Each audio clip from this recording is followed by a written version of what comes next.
పడిద్ది అన్న. నిజంగా సాయి పల్లవితో కంపేర్ చేస్తున్నారు చాలా మంది.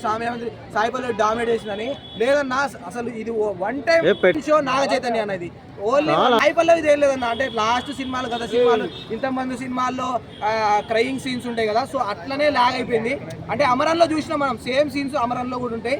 సో అమరంలో సముద్రం దగ్గర సీన్స్ ఉంటాయి, ఏడుపు సీన్లు ఉంటాయి. సో ఈ దీంట్లో కూడా అమరంలో సీన్లు ఉన్నట్టే సాయి పల్లవి సీన్స్ ఉన్నాయి. కానీ one man show Naga Chaitanya అంటే బెటర్ అయితే సాయి పల్లవి అని కనిపించలేదు. కానీ నాగ చైతన్య అయితే చాలా కనబడ్డది అన్న.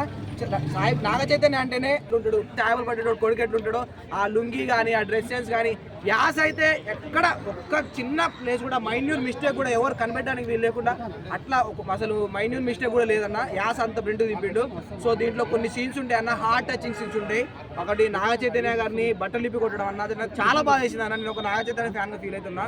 అసలు అంతకి తెగించిన వరస్ట్ సిచ్యువేషన్ కి ఒప్పుకున్నాడా అని, ఎట్లా ఒప్పుకున్నాడా అని అనిపించింది. బట్టలు లిప్పి కొట్టే సీన్స్ ఉన్నాయన్న, అవి కూడా కొద్దిగా బ్లర్ చేశారు. చాలా బాగా వేసింది నాగ చైతన్య ఆ సీన్స్ చూపిస్తే. ఇంకొకటి మన జాతీయ జెండాని కాలబెట్టింది సీన్స్, అంటే పాకిస్తాన్ కాలబెట్టిన సీన్స్, అవి కూడా చూసినప్పుడు అసలు ఖచ్చితంగా ఈ సినిమాలో మనిషి అనేటోడు 3 సార్లు ఏడుతారన్న. ఈ సినిమాలో 3 హార్ట్ అంటే ఘోరం సీన్స్ వస్తాయి, ఏడిపిస్తాయి.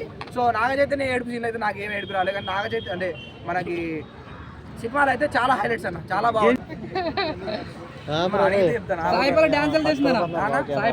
పల్లవి dance as usual, Sai Pallavi dance as usual. కానీ నాగ చైతన్య డాన్సే స్పెషల్. ఎందుకంటే సాయి పల్లవి లాంటి పెద్ద డాన్సర్ని కూడా ఈక్వల్ ఇచ్చిండు అన్న. ఖచ్చితంగా నాగ చైతన్య ఈక్వల్ ఇచ్చిండు అన్న. మనిషి అనేటోడు ఖచ్చితంగా 3 సార్లు అయితే ఏడుస్తాడు అన్న. ఈ సినిమాకి మనిషి అనేటోడు 3 సార్లు ఏడవకపోతే వాడు మనిషి కాదు. అంటే అంత హార్ట్ టచింగ్ సీన్స్ ఉన్నాయి అన్న. నిజంగా నాగ చైతన్య కొడుతుంటే విమానం సినిమా టైప్ లో ఉందన్న. ఇది అంత ఘోరంగా తీసిండు. అసలు నాగ చైతన్య ఎట్లా ఒప్పుకుంటారా బాబు అని అనిపించింది. సినిమా అయితే హైలైట్ అన్న. అసలు